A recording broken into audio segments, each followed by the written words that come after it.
नमस्कार, equality news में आपका स्वागत है। झारखंड की हेमंत सोरेन सरकार ने प्रदेश के अन्य पिछड़ा वर्गों के लोगों को नौकरियों में 27% आरक्षण दे दिया है। कल शाम इसकी घोषणा होते ही झारखंड में लोग दिवाली की तरह पटाखे फोड़ते हुए जश्न मनाने लगे।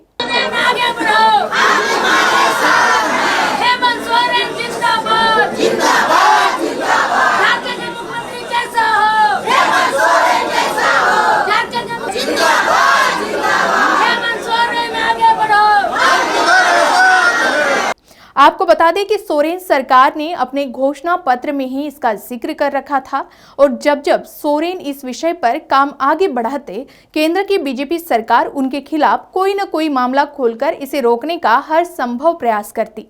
इस बार भी विधानसभा सत्र से पहले विधायकों की खरीद फरोख्त की कोशिश की गई, साथ ही चुनाव आयोग की और जांच और ईडी के बहाने इस फैसले को रोकने का प्रयास किया गया।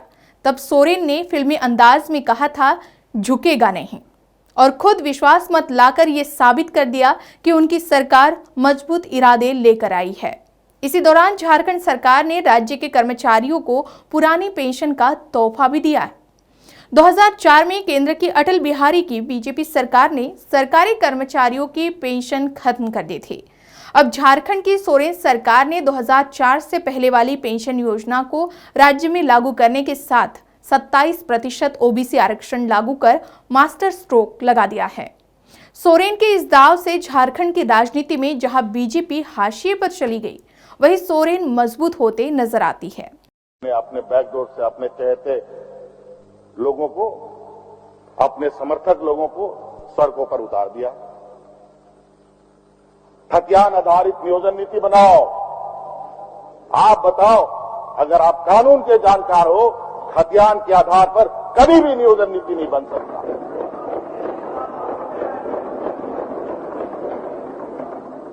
और कभी भी खतियान के आधार पर नियोजन नीति बनेगा, अध्यक्ष महोदय, वो कोर्ट तुरंत उसको खत्म कर देगा। वहीं 1932 का खतियान लागू कर सोरेन सरकार ने स्थानीय युवाओं को नौकरियों में आरक्षण का बड़ा लाभ दिया है। झारखंड में स्थानीयता का आधार 1985 का खतियान माना जाता था, जिसे भाजपा सरकार के मुख्यमंत्री रघुवर दास ने लागू किया था, जिसमें 1985 से पूर्व राज्य में रहने वाले लोगों को ही स्थानीय माना जा रहा था। इससे प्रदेश के मूल निवासियों को नौकरियों में आरक्षण का नुकसान हुआ। 1932 का खतियान विधानसभा से विधेयक पारित होने से वे लोग इस श्रेणी में आएंगे जिनका 1932 या इससे पूर्व हुए भूमि के सर्वे में नाम है, और ये झारखंड मुक्ति मोर्चा के चुनावी घोषणा पत्र का अहम हिस्सा है। हेमंत सोरेन के नेतृत्व में बुधवार को कैबिनेट की बैठक हुई। कैबिनेट की इस बैठक में 43 प्रस्तावों पर मुहर लगी। कैबिनेट की बैठक में 1932 खतियान के आधार पर स्थानीय नीति बनाने का फैसला लिया है। इसके साथ ही ओबीसी आरक्षण को भी बढ़ाकर 27% कर दिया गया है। राज्य में आरक्षण का दायरा बढ़ाया गया है। अब झारखंड में कुल 77% होगा, जिसमें अनुसूचित जाति को 12%, एसटी को 28%, ओबीसी 1 को 15% और ओबीसी 2 को 12% आरक्षण की मंजूरी है। अब इस प्रस्ताव को मंजूरी के लिए भारत सरकार को भेजा जाएगा। अभी के लिए बस इतना ही। खबरों की अधिक जानकारी के लिए आप बने रहिए इक्वालिटी न्यूज के साथ ही अन्य खबरों के लिए आज ही इक्वालिटी न्यूज के फेसबुक पेज को लाइक और फॉलो करें और यूट्यूब चैनल को सब्सक्राइब करना ना भूलें। धन्यवाद।